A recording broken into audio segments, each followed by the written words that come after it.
Et salut à tous et bienvenue dans cette nouvelle vidéo. Bon, aujourd'hui, comme vous le savez, si vous êtes là, vous savez ce que vous allez voir normalement. On continue la rénovation. Et à vrai dire, là encore des étapes un petit peu chiantes, encore des petites étapes d'évacuation, de destruction, avant de reconstruire proprement. Bah, faut passer par là. Et effectivement, la semaine dernière, vous nous avez vu réaliser plein de petites choses. On a terminé l'escalier, on a également donc enlevé l'ancien plancher qui se trouvait juste ici, on a installé le nouveau plancher. Donc cette pièce-là est terminée, mais il faut qu'on réalise également la même chose ici. Donc là, on a encore l'ancien plancher, on a encore des anciennes poutres, on a encore des anciens volets, enfin non, des anciennes fenêtres, bref. On a pas mal de choses qu'il faut qu'on évacue. Donc on va virer tout ça. Et après, on pourra installer également donc, de nouvelles poutres et on pourra installer également un nouveau plancher.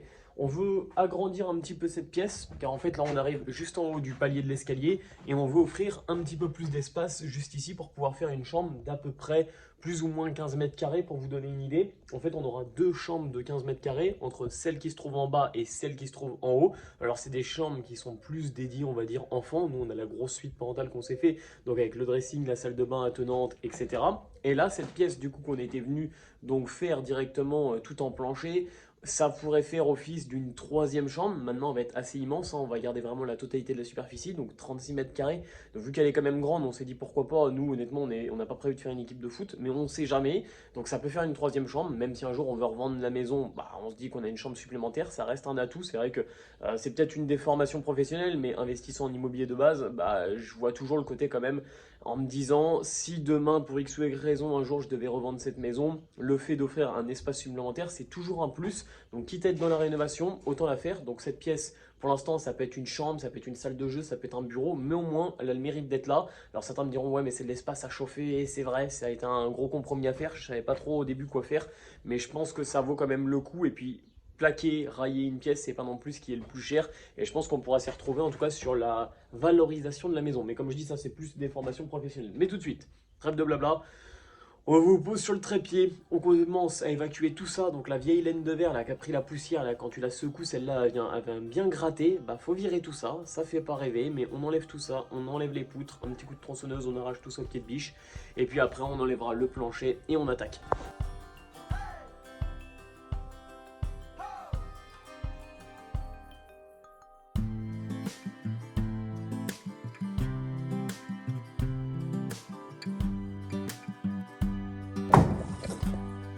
J'arrive pas. Ah ouais, je vois ça.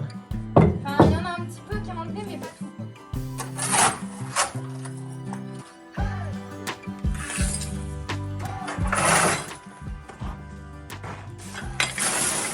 Et pour ceux qui se demandent pourquoi Mathilde porte une Charlotte et un masque, je pense que la poussière suffit à répondre à votre question pour nous. Je vois plus rien, j'ai de la buée sur les Ah ouais, le problème c'est que le masque avec les lunettes ça fait de la buée, donc je sais pas comment tu fais pour travailler. là.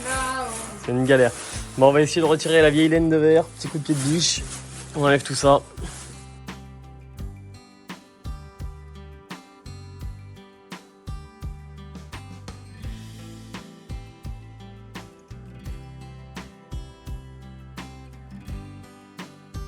Bon, maintenant qu'on a tout démoli, la partie la moins fun.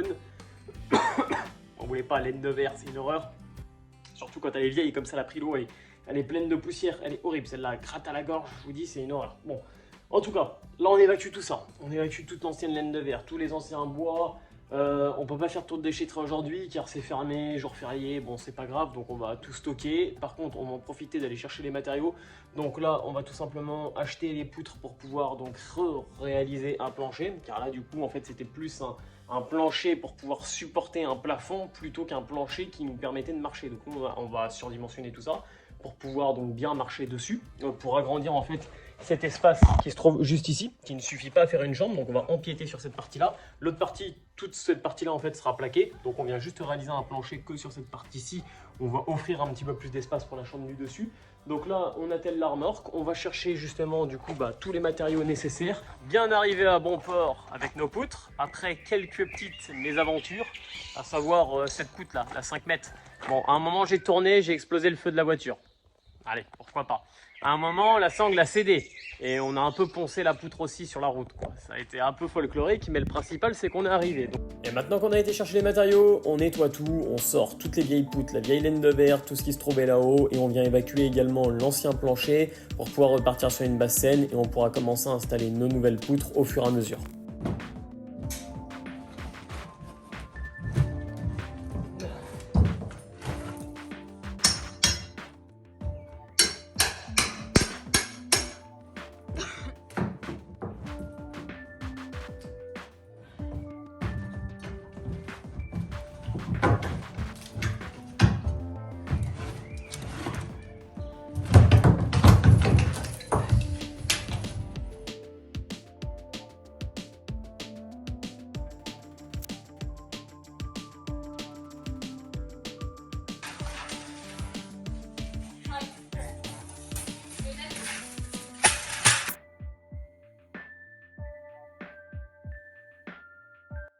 Bon, maintenant que j'ai installé cette poutre, mais également cette poutre, je suis venu installer des sabots sur lesquels on va venir positionner nos nouvelles poutres. Alors, ces poutres de chaque côté sont un petit peu plus grosses que les poutres que je vais venir installer dans l'autre sens. Pourquoi j'ai choisi cette méthode? Parce que par rapport à la conception de la pièce, je trouvais ça bien plus simple que de faire des trous directement dans le bâti et les encastrer. Là au moins, du coup, ça porte sur ce mur-là et de l'autre côté, en fait, sur un autre mur, mais pas les murs en fait qui donnent sur l'extérieur, c'est vraiment des murs intérieurs porteurs. Ça me paraissait plus simple en tout cas de réaliser de cette manière. Donc là, je vais venir installer toutes mes poutres, on les découpe toutes à la bonne taille, on les enclenche et normalement, on devrait avoir un truc bien tout beau, tout droit. Alors bon, les sabots, parfois, même si je les ai bien réglés, il faut toujours parfois un petit peu relever, mettre une petite cale. Il faudra voir, il y aura peut-être des petites modifications à faire pour que ça soit vraiment, vraiment nickel. Tout de suite, on coupe les poutres, n'est-ce pas madame? Yep, je trace. Tu traces et moi je prends une petite tronçonneuse et voûte voûte. Et c'est parti. Hop là, bon, on resserre tout ça. Ça, c'est vraiment le bonheur, hein. Une petite tronçonneuse comme ça sur batterie. Alors franchement, j'en fais pas trop fan. Ça vaut pas une thermique, hein. C'est sûr que ça vaut pas une thermique. Mais c'est quand même pas mal dans le sens où pour des petites découpes, pour des poutres, des choses comme ça, c'est vraiment cool, quoi. Elle est plus légère aussi, je pense. Ouais, plus légère, la batterie ça pèse un petit peu. Mais c'est vrai que quand t'as du petit boulot à faire comme ça, au lieu d'avoir l'essence, moi je m'en sers pas assez d'une thermique, mine de rien. Oh là, comment je l'ai poncé par contre. Mais une thermique, le problème c'est que dès que tu t'en sers pas souvent, t'as les carbus, t'as tout qui peut se boucher. C'est plus d'entretien, c'est plus de contraintes. Effectivement, c'est ton métier, c'est trop bien une thermique. Tu as beaucoup de bois à couper, ça a plus de patates. Mais pour du petit chantier, je trouve que c'est pas mal. Tu mets la batterie, t'es pas embêté. Ça tourne quand tu veux, t'as pas besoin de faire ton mélange, c'est nickel. Allez, donc là, on va couper les poutres qu'on a numérotées. Tac, tac, tac.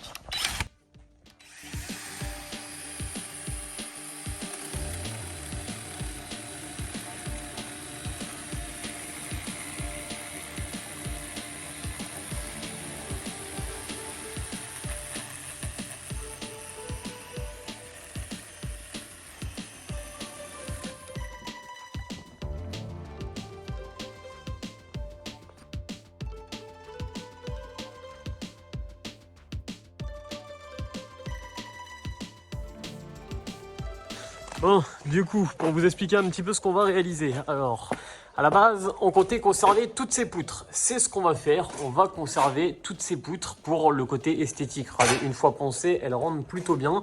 Donc, on trouve ça plutôt sympa. Le problème, c'est que celle-ci, après avoir posé une règle dessus, elle est vraiment trop tordue. Tu fais un bazar avec ta... Pardon, je suis en PLS pour la porter. Tu essaies de la mettre là pour sortir la poutre. Donc là, on va sortir. Donc, j'en étais où? Je vous expliquais que nous allions... Je vais attendre ma vie. Attends, non mais vas-y, mais là, t'inquiète pas, les gens, ils comprennent que tu galères. Faut bien mettre le calme. Allez. Ok. Et il faut mettre l'escabeau de l'autre côté pour la descendre. Bon, du coup, on va venir sortir cette poutre-là, qui est vraiment en mauvais état. Elle est vraiment trop courbée. Pour la remplacer par cette poutre ici. On a installé également, du coup, les poutres de l'autre côté. Alors, j'ai fait même un petit truc là en off que je vous ai pas filmé. J'ai fait tout simplement cette étape, ça fait pas rêver là ce que j'ai réalisé, mais je suis venu tout simplement mettre des joints de dilatation juste ici. Donc en fait, regardez là on a le joint de dilatation. Là, j'ai fait des gros plots de béton. Ça sert à quoi? Ça sert tout simplement à venir, donc moi je m'en suis servi en tout cas de cette manière-là. J'ai fait des plots de béton, je l'ai réglé de niveau. Et là, je vais pouvoir tirer avec ma règle tout simplement mon béton milieu. Donc là, il me reste mon treillis un petit peu à rehausser. Je vais le remonter avec des cales parce qu'à force, il s'est un petit peu, comme là-bas, vous voyez, il s'est un petit peu tassé. passé. Là, on va venir couler cette pièce. Et là, on était venu donc installer ces poutres. Il nous reste quelques petites choses à réaliser sur les poutres là-haut. Mais on va déjà changer celle-ci pour pouvoir attaquer donc le plancher par la suite.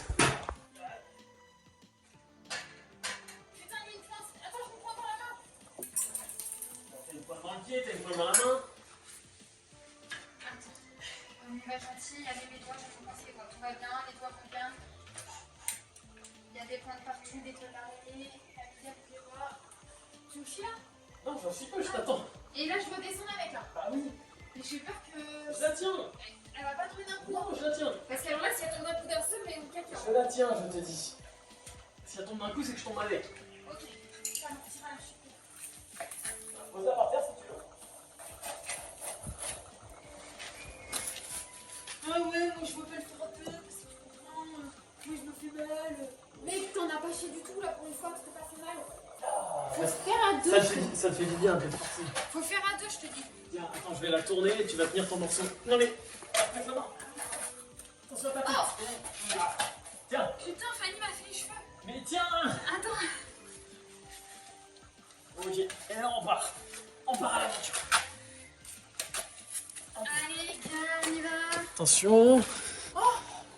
Tu vas tout shooter là. C'est sûr, c'est toi qui vas tout shooter. Pas du tout, regarde.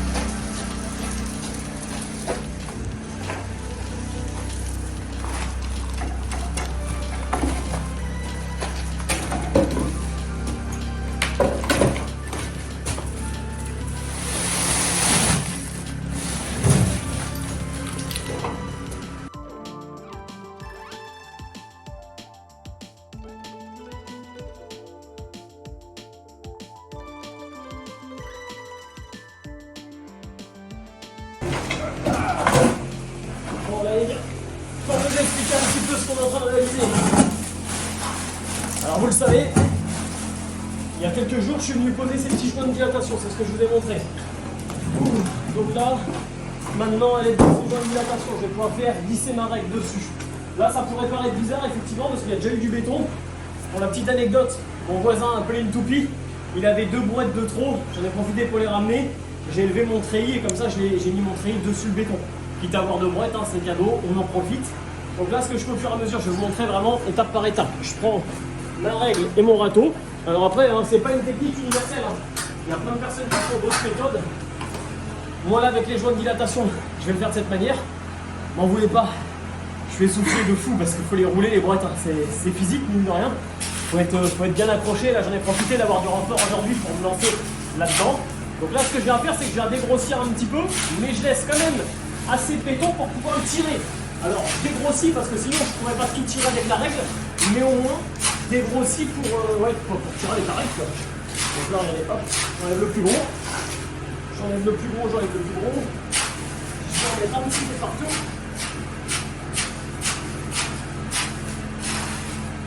Si je vois qu'il y a des petits manques, je cours un petit peu.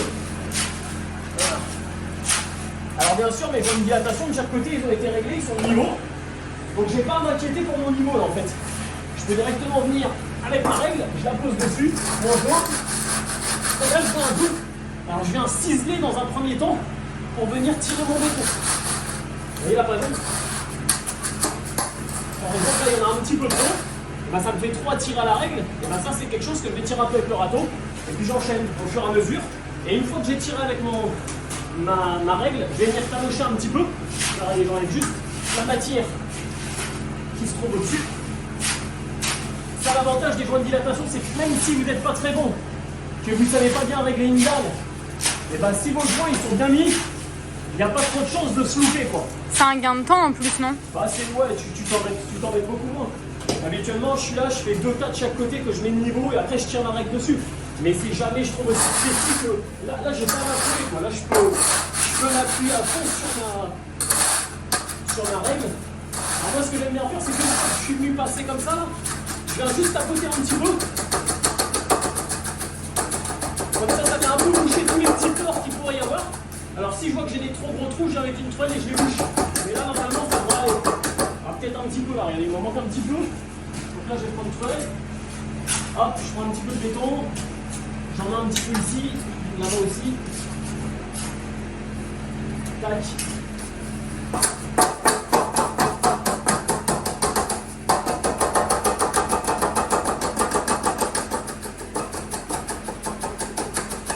Ok. Regardez, pareil, hein. Là, il y a un petit manque là-bas. Hop. J'en ai un peu ici. Je vous conseille les bottes, les gars.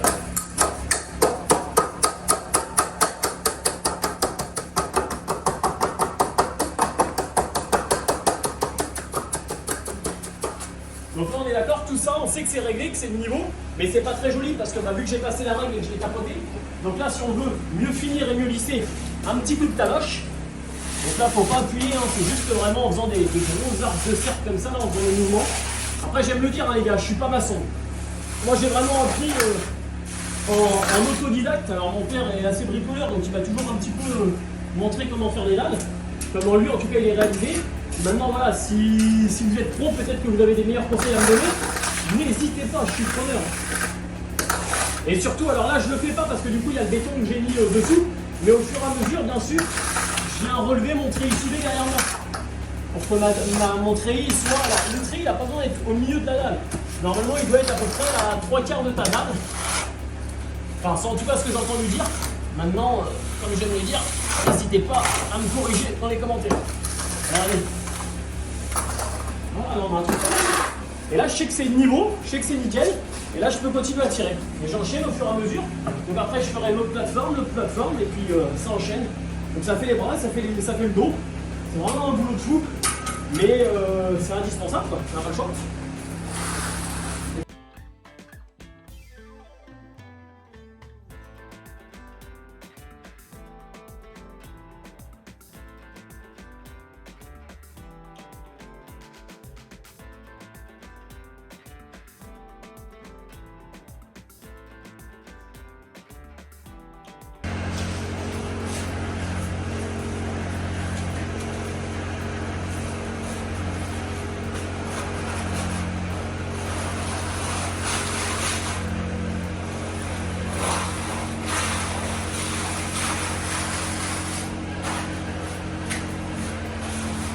C'est officiel, toutes les dalles à l'intérieur de la maison sont terminées d'être coulées. Et même mieux encore, toutes les dalles à l'intérieur de tous les bâtiments de cette maison. Plus de 500 mètres carrés, tout ça coulé à la bétonnière et c'est fini. Il nous restera un petit peu de béton à réaliser. Ça sera tout simplement pour les terrasses qu'on viendra réaliser par la suite, mais on n'y est pas encore. Honnêtement, on va déjà se concentrer sur l'intérieur. Et les toitures sont également terminées. Donc là, vous imaginez pas comment ça fait du bien au moral. Toiture et dalles, c'était vraiment, je pense, les deux plus grosses étapes de cette maison à réaliser. Maintenant que la charpente, la toiture et la grosse maçonnerie est finie, on va vraiment pouvoir rentrer dans le vif du sujet, on va vraiment pouvoir avancer, attaquer sur des choses qui sont concrètes. On va pouvoir terminer le plancher, on va pouvoir railler, plaquer, isoler. Bref, ça fait vraiment plaisir au moral. Merci de nous suivre, merci de regarder nos vidéos jusqu'au bout. N'hésitez pas, likez, commentez, ça soutient énormément en tout cas. Et puis je vous dis à la prochaine pour une prochaine vidéo où je l'espère ça va encore très bien avancer.